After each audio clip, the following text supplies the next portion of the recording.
You ready? Nope. Mike. Good. Ready? Mike? LeBron, after your walk-off interview, you came over to Austin's and kind of shared some words with him. And he's had some shooting struggles, but seems to really get unlocked in other parts of the game. One player, like the steal of Kawhi, throws you the alley-oop. But what have you seen from him over these last couple games, and do you feel like that was more like the Austin you were used to down the stretch? What I've seen is someone that had a long playoff run and then played a lot of basketball in the summer. So it's going to take a little bit for his legs to get back wet underneath him, but the competitiveness and what he brings to our team goes without question. So we can care less if he's not making shots, because he does so many other things out on the floor as well. I mean, even tonight he didn't shoot like he would like to shoot. Didn't make any of his threes that he's accustomed to making, but still chipped in with 8 boards and 7 assists, and timely shots down the stretch, big time 3 steals. So, he's still a big time player for us. He's one of our key guys that we need to play well, even if he doesn't make shots, and that's what makes him really good, because he doesn't need to make shots to be effective. LeBron, as you guys are in this kind of team forming time, even though you do have continuity from last year, there's new faces and new lineups. How can the process be helped by the way you've performed late in games to help execute and get these wins and keep the confidence flowing with the group as things are being figured out? One thing for sure, we think we know we can hang our hats defensively. So there's going to be games where we don't shoot the ball extremely well, or we feel like we could have shot better, or whatever the case may be. We always can feel like we can get a couple stops in a row, be able to string some stops, be able to get some paint points, get to the free throw line, kind of calm us down. And we keep the game close. I feel like in the fourth quarter, that's when I'm at my best. And if the game is close, I feel like I make plays to help us win the ball game. So no matter who's out on the floor for us. And tonight was another one of those instances when we have 4 guys out of our rotation that didn't play. Rui, Vando, obviously he hasn't played. TP was scratched late, and Gabe as well. So 4 guys out of like our top 7, 8 guys, but when you have, Max who stays ready, Christie stays ready, Cam Reddish was big time tonight for us, Jax was big for us in the minutes that he gave us, and, we needed that, so it was a big win for us. LeBron, in the third quarter, you guys used that triple big lineup of Jackson, Christian, and AD. Whether it's that lineup or other bigger lineups, you guys have 2 bigs. Have you seen those groups, I guess, embrace or personify the identity you guys want this team to be? Well, like Coach Hamilton was saying, he's just trying to figure out, lineups that work well for our team. We have the ability to go, as big as we want to with some of our lineups. We have the ability to play small as well. But obviously versus a team like the Clippers, when they have so much length, it was challenging for us tonight because a lot of our wings were out. Like I said, TP was out, Rui was out, obviously Vando's been out, so a lot of our length, you kind of need those wings for sure versus the Clippers, because PG 6'8", 6'9", long, Kawhi as well, Russ, is way beyond his height, what he registered at, and so on and so on. So you kind of need those guys, to be able to have, but we was able to step it up. And like you said, with that lineup with AD and Seawood and Jax, it gives us a lot of length, a lot of ability to, switch a lot of things, but also, rebound as well and misses. So that was a good minutes for us. LeBron, understanding that, winning and performing is number one for you, but at this stage in your career, is there, I don't know if the responsibility is the right word, but is there something that you get out of seeing players like Cam and Jackson, guys with a world of potential, but maybe not a niche yet in the league, and trying to maybe, be a part of them figuring it out? Absolutely. Absolutely. I love being a part of the turnaround or whatever the case may be, but, being around guys to make them feel like, first of all, they belong, because they do. I mean, they're pros for a reason, but, make sure they feel they want it. And we wanted those guys. We wanted Jax. We wanted Cam. And,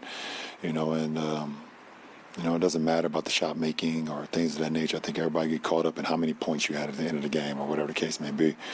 If you're a student of the game and you watched tonight's game, you saw the impact that Jax and Cam made on the game.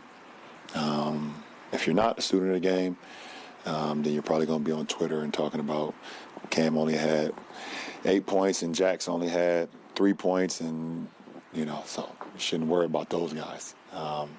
They were big time for us, and we we don't win the game without him, that's for sure, tonight. LeBron, Austin said that he grew up sort of watching you throw down huge dunks off of alley-oops, and tonight he got to be a part of that, and it got a great reaction from Bronny. Young guys around the league like Jason Tatum reacting to it.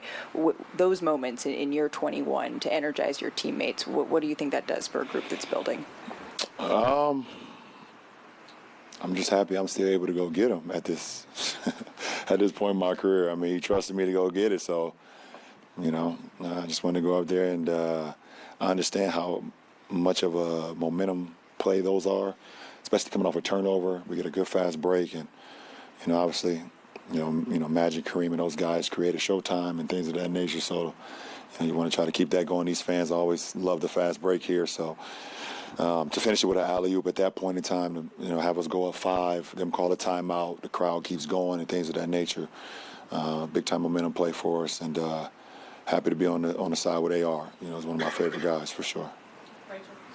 LeBron, you can't really plan for overtime in terms of minutes and stuff like that, but in general, Darvin said earlier tonight that he plays 3/4 of you with the best of intentions, and then by the fourth quarter, both he and you are so competitive that you get the training staff regularly upset with you. Where does your mindset for the season on how necessary keeping your minutes down is to get you to where you want to be in the postseason? Well, the first thing I said when we came to the bench when it went to overtime, I said, "Guys, killing me, man. I'm trying to keep my minutes down now. It's another 5 minutes. I'm adding on to it. I looked right at D'Lo. I said, knock that down for me, so I ain't got to play another 5 minutes. But I mean, obviously, I'm definitely a competitor, and obviously the fourth quarter is winning time for me. I've always thrived in that position, and DM is a competitor as well. Our team is competing. We're trying to compete for a championship, so. There's going to be a line. There's definitely a line that we want to kind of stay at, and some games are going to be, dictated on his own. Some games will have the ability to be able to, not have my minutes up as much. But I know when I'm on the floor, I can make plays. I can make things happen for our team, both offensively and defensively. But we'll do a good job as the season goes on as far as just making sure that we're in the wheelhouse where we want to be. And, it doesn't help right now when we have, like I said, 4 of our top 8, not in the lineup. So once we get healthy, that it would definitely help for sure. Last 2, Law, and then. Hey, bro. The Clippers talk a lot about being more competitive this year, and there were tangible ways to do that, playing more minutes. You saw Kawhi and Paul both play second night of back-to-back. Obviously, they had the winning streak against y'all. That was snapped tonight. Like, in what ways did this game feel like it was more than just another game? I think it's always more than just another game. Every time you're playing your cross-hallway rival, it will be cross-town rival at some point when they, when they head over to, to their arena next year. But, it's for me, it's always great just to compete versus the best. And PG and Kawhi and Russ are 3 of the best that this league has ever seen. And to be able to be on the floor against them and compete while I'm wearing the purple and gold and they're wearing their colors and competing, it's definitely a blessing, and you don't take those moments for granted. So it was definitely fun. I was happy.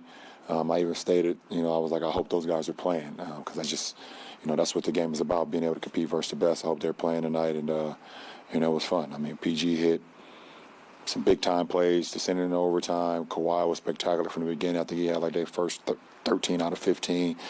Russ was great tonight, hitting his jumper and getting into the lane and, doing what Russ does. And, myself and AD and the rest of the guys, we were just trying to, go at them as well, and D'Lo was right there with us. AR was right there, Seawood. It was a big-time game, I mean, for both teams. Win, lose, or draw, it was something I believe that both teams felt like they got better, and the fans got a great show. Last one. LeBron, it seems like for these, you guys are above 500, 3-2 now, and a lot of these games have come down to the wire. You've had a lot of comebacks. What would you say in terms of the resilience of this team and the grit of this team, and how encouraging is that for you? Well, I mean, one, we don't want to get down. We hate getting down, and, I think it's out of the 5 games, I think probably maybe 4 out of the 5 games we've been down in the first quarter. And tonight was another one of those where he's down double digits. I think it was 37-24 at the end of the first. I think something like that. I mean, I watched the game last night, the Clippers Orlando. I watched the first 9 minutes of the game, and nobody could make a dang on shot. Not one. And while I'm watching the game, instead of be like, why can't nobody make a shot? The first thing I came was like, they're not going to miss versus us in the first 9 minutes tomorrow. And that's exactly what happened. That's exactly what happened. But I think for us, just having that in our back pocket to know that we can stay calm, cool, and collective, no matter if we're down, no matter if we're up, late game. Tonight we were up 7. I think we're like a minute 12, minute 21 or something like that. Let the lead slip away. But still was able to go into overtime, keep our calm, keep our nerves, and then come back and win that game. So it's going to work well for us throughout the season. I mean, it's a marathon, but it's good to get these battles early on. You can fall back on something. Appreciate it.